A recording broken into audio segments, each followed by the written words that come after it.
Assalamualaikum warahmatullahi wabarakatuh. Halo pemirsa setia Sultan TV dimanapun Anda berada. Kembali lagi bersama saya Raud Lorida dalam dialog bincang hari ini.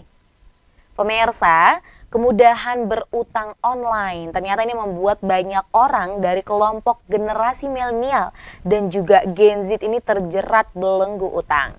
Nah, dalam laporan yang berjudul 2024 State of Mobile nih, yang pernah dirilis oleh perusahaan riset data AI pada awal tahun lalu, ini sempat cukup menggegerkan karena ini akhirnya dunia internasional ini melirik Indonesia. Laporan tersebut melaporkan bahwa ternyata Indonesia memimpin dunia dalam penggunaan aplikasi seluler.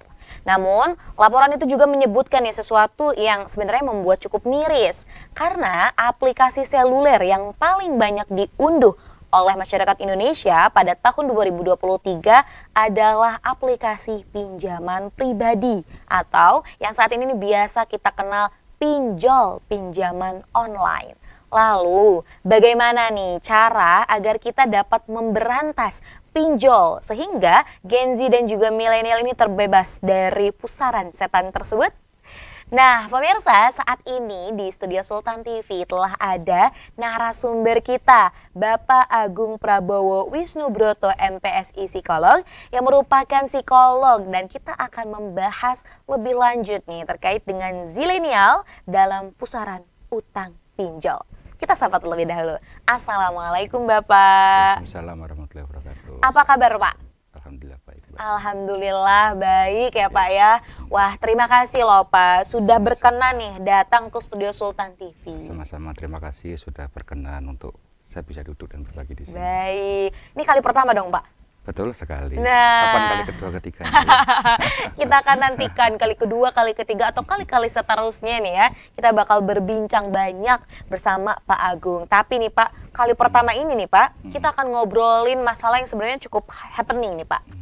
Kalau kemarin kita udah bahas judol, sekarang nih saudaranya judol Pak, pinjol. Ini tentang pinjaman online nih Pak. Menurut Bapak nih, selaku psikologis, apa sih Pak faktor utama yang memang mendorong generasi milenial dan juga Gen Z ini menggunakan layanan pinjaman online? Oke, baik, terima kasih Mbak Rida. Pertanyaannya sulit ya. Pertanyaannya mudah tapi jawabannya sulit gitu ya. Tapi ini ya, kalau mau ngomongin kondisi psikologis itu sebenarnya sifatnya kasuistik dan subjektif gitu ya. Artinya bisa jadi antara satu orang dengan orang lain tuh punya alasan yang berbeda gitu ya.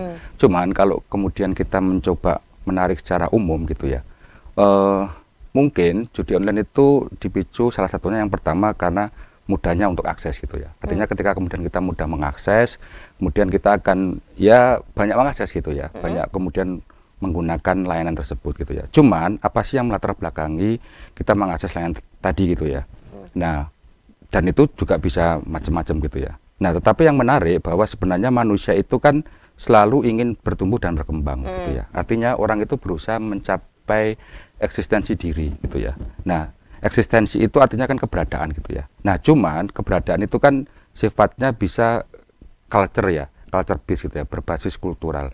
Nah, mungkin ya kalau kemudian kita melihat di medsos sekarang ya, yang ditampilkan kan sesuatu yang apa ya, yang mungkin menunjukkan apa yang sudah dia punya kan, kan gitu ya. Jadi capaian gitu ya. Kadang-kadang kan orang kemudian berusaha menunjukkan dirinya melalui apa yang dia capai gitu ya.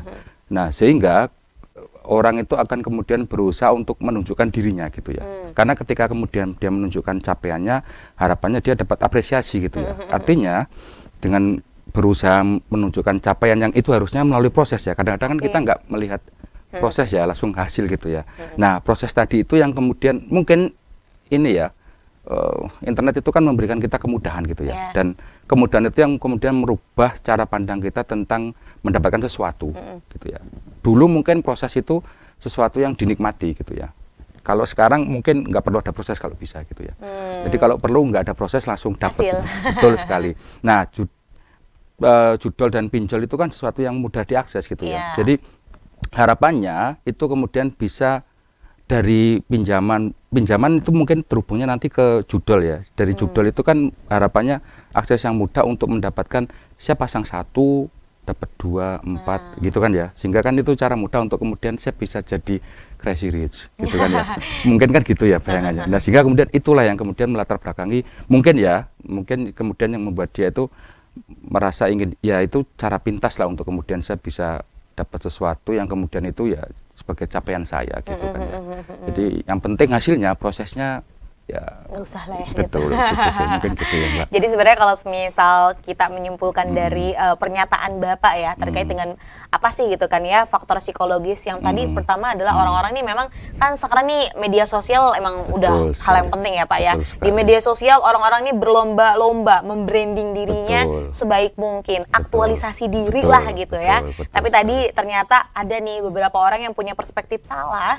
Akhirnya ya udah hasilnya aja yang kalian tahu, ternyata hasilnya nggak pakai proses ya Pak. Betul. Faktanya kan itu ya, yang terjadi. Yang kemudian kadang-kadang orang itu tidak melihat bagaimana proses yang dilalui gitu ya. Jadi apa yang sudah dia kerjakan gitu ya. Ya semua akan indah pada waktunya. Cuman kalau nggak ngapa-ngapain juga nggak indah. Ya betul sekali. Betul. Jangan selalu terpacu semua akan indah pada waktunya. Tapi kalau nggak berusaha ya nggak akan indah ya Pak ya. Betul sekali. Tapi lifestyle ini mempengaruhi nggak sih Pak?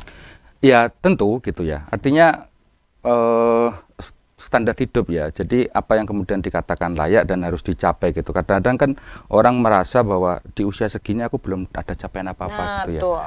Jadi kan gampang aja gitu ya, misalnya kalau kita mau reuni SMA gitu kan ya, kadang-kadang kan terus kita jiper nih, nggak berani datang kan, karena merasa aku nggak ada glow up.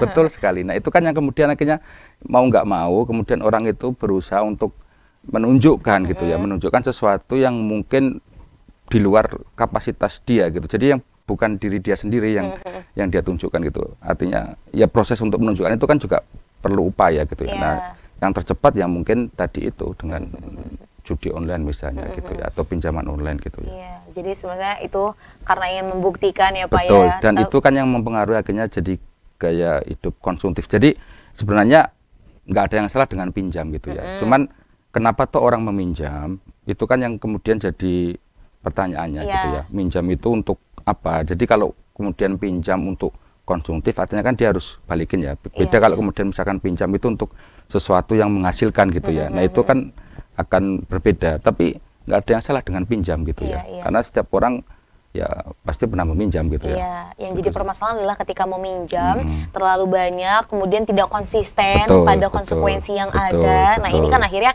apa ya, bumerang kepada diri sendiri. Nah kemudian nih Pak ya, pertimbangan apa yang memang nih ya Pak harus kita pikirkan selaku Gen Z ataupun milenial nih, ketika memang memutuskan mau nih meminjam ke pinjaman online? Ya tadi itu, ketika kemudian alasan Anda meminjam itu apa gitu ya. Kalau kemudian Anda itu meminjam alasannya untuk sesuatu yang tidak produktif gitu ya. Produktif kan ketika Anda minjam Anda harus membayar tuh ya. Yang perlu Anda pikirkan ketika mengembalikan itu ya. Kadang-kadang kan orang itu jarang ya untuk kemudian berpikir, kan ketika meminjam itu pertimbangannya biasanya emosional gitu ya. Jarang yang kemudian pakai rasional gitu ya. Nah, yang perlu Anda pikirkan ketika Anda meminjam itu balikinya gimana gitu kan ya. Gitu kan ya. Dan Anda meminjam itu untuk apa gitu ya. Sepenting itukah Anda meminjam gitu ya. Dan ketika kemudian misalkan pinjam itu untuk membeli sesuatu, sepenting itukah sesuatu itu sehingga kalau kemudian Anda nggak pakai itu, nggak punya itu akan